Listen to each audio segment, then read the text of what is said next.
You were smiling before. Don't stop just because you're in the chair. Okay. Then the second one is... My name is Sandra, and I embraced Islam 10 years ago at the age of 31. I was born in Colombia, and I was born into a Catholic family. Since a very young age, I was very involved in the church, and especially in the choirs. At the age of 6, I started singing in all the Christmas events and Easter events, and I was pretty much into it. And that's how my life developed. I was very close to the church, especially anything that had to be with music, I was into it. I joined a choir, a children's choir, and I was being always active in the church. So when I finished my high school, I realized the love I had for music, and I wanted to move forward to it. And I knew I had a very, very strong potential as a singer. I had been done a lot of solo singing in classical repertoire. I was very much involved in a lot of Colombian level musical performances. So I joined the musical program to develop myself as an opera singer. And I finished my career as an opera singer in Colombia. Then I moved to Austria. I was accepted to enter in the Vienna Conservatory. And then I was exposed for the first time to what the real life of music was. I was very, very dedicated in my music, but I was always feeling an emptiness in me. Of course, I moved alone. I went by myself, and I was living with friends.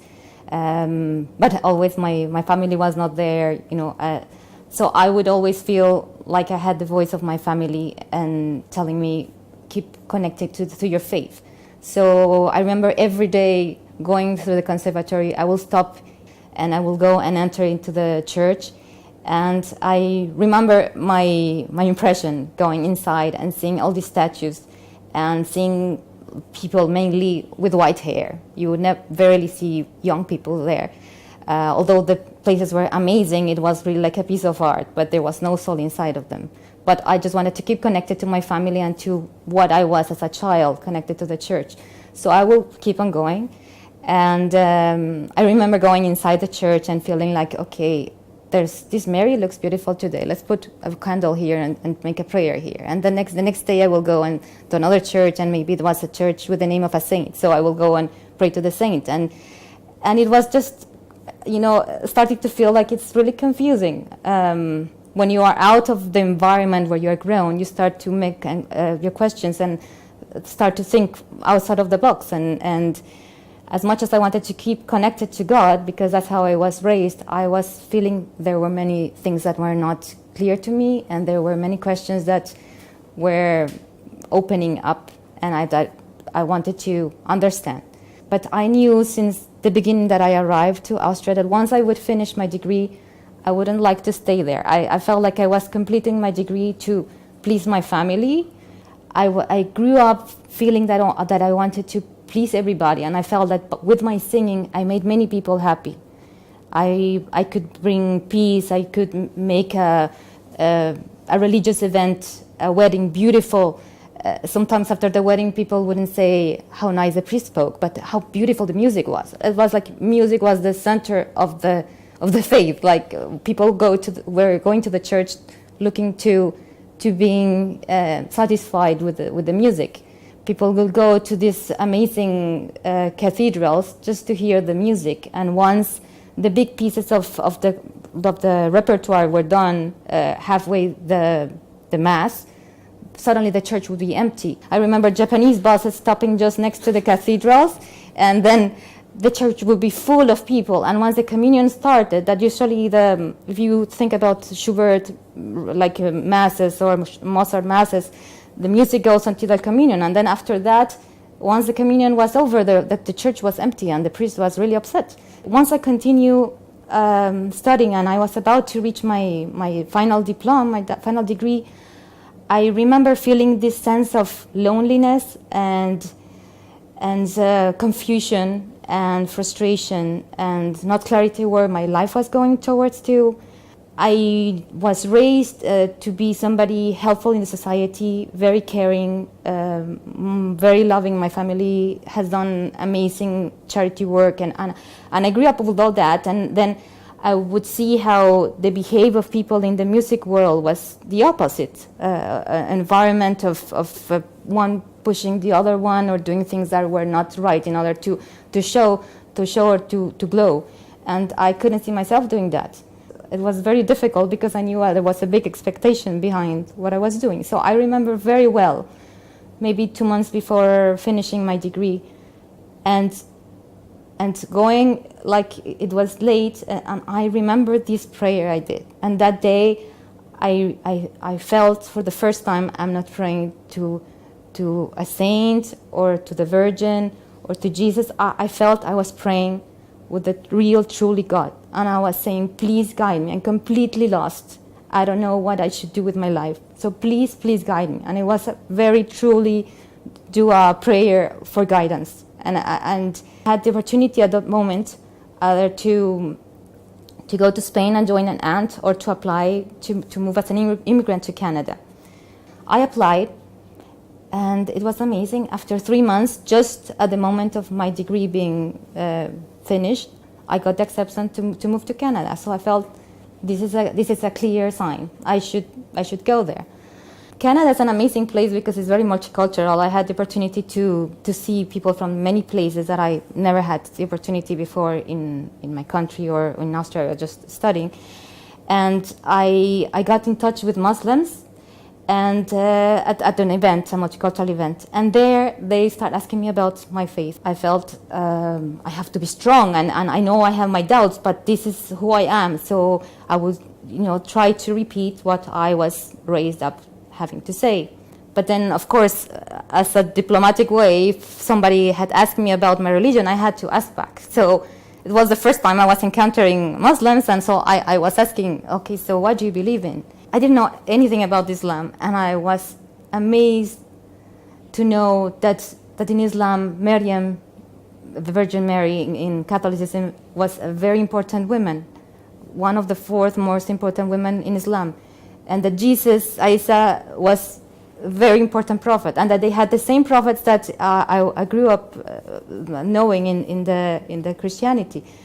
So I didn't know that. So I was really mesmerized. I felt like we are so close. I didn't know. I just heard always from the news, these people are doing things that are wrong. So I started to want to know more about Islam.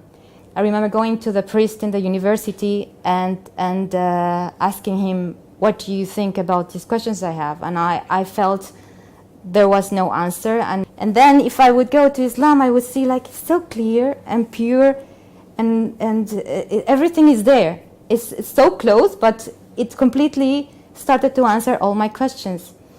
So Ramadan was coming soon. Very blessed to be invited to a mosque for an iftar, and it was going to be Taraweeh after. And since the communities are small, people will come for the iftar, and then they will stay until the prayer of Taraweeh. So I remember going for the iftar, and I remember how these ladies who had been fasting for a whole day would give me food first, and I was like very impressed how people were not just jumping, they were doing a prayer before eating. And then I saw for the first time the prayer of Islam, and it was the most beautiful thing I had encountered until the moment, to see how people were all standing in lines and doing the same movements at the same time, and then to hear the Quran for the first time for me was like a kinesthetic experience. I remember feeling like I was embraced, and it was something really out of this world. I felt I need to listen more of these, and I need to know more about this religion, because I really, really love how it looks and how it feels. It was for me that really the spirituality was there, and I wanted more of it. And then I had the opportunity to compare both, and for me it was clear that what really the connection with the only God was in this Islam. So once I came back from Colombia, I had to do my shahada. That was for me. It was for me very clear. It took more or less like a year or like less than a year. But then it was just the beginning. You know, you need to learn so many steps, and you need to give yourself time. And of course, I didn't tell my family right away. I started chatting with them, especially with my brother who was present in Canada, then my parents over the phone. I would just throw questions. And then, of course, they start seeing that there was something happening with me because I was making questions that I didn't do. And see, Jesus, did you know that Jesus is so important in Islam, but he's a prophet? Did you know that God doesn't have to die to forgive us? It's everybody's responsibility to perform in this life to gain heaven. It's not granted that because somebody does something for you, that means that you're going to go to heaven. Like, it's really up to each one. So they started to see that I was questioning myself, and in my path I was questioning them. So, but it took me a year to tell them about my conversion. And once I told them, which for them was almost like, at that point, my brother already knew, because he would see me, and I was, going to the Islamic centers and meeting with people. And so he saw, obviously, my change. And then I told them. They kind of accepted, but I felt I need to do something, even for the people in my environment, to see that I'm truly meaning my conversion, my new faith. I have to put the hijab on. I remember telling a friend, next Ramadan, I will start wearing hijab. And then she told me, why do you have to wait until Ramadan? And I remember coming back home and, yes, why do I have to wait? And I started reflecting on it, and I said, very good to show that Islam was good. So it was like a protection of myself if I were to do something that it was not, not accepted. I would remind myself, I have the hijab, I need to be good. So alhamdulillah, they accepted me, they respected me. Mainly with my mom and my father, I had a lot of opportunities to talk about it in detail. With my brothers and sisters, there's more like an acceptance. At the beginning of my conversion, I felt like I had to talk with everybody. I need to tell everybody has to be Muslims. And then I realized everybody needs a time, and it's only Allah who guides. And through my behavior, I do more than through speaking out. So every time I see them, they can feel it. And my du'as, they are always there, and I pray that Allah will guide them. Islam has been for me the greatest gift I ever had. Like, now I'm married, I have another daughter, and I keep on telling my husband and my daughter, I love you a lot, but for me, the first thing and the best thing that ever happened is Islam. It completely took away all the questions I had and all the anxiety I had, and gave me this peace and this light and this clarity that I didn't have before. I guess for me, the main concern was that I felt I have to give up my music, because I felt I couldn't deal with music and Quran at the same time.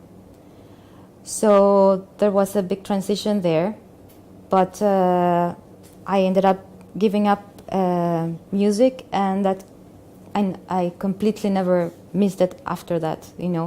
I felt that all the skills that I acquired through my studying, alhamdulillah, I was able to use them to learn about Quran, to learn how to read Quran, and to memorize, and to be able to learn the language.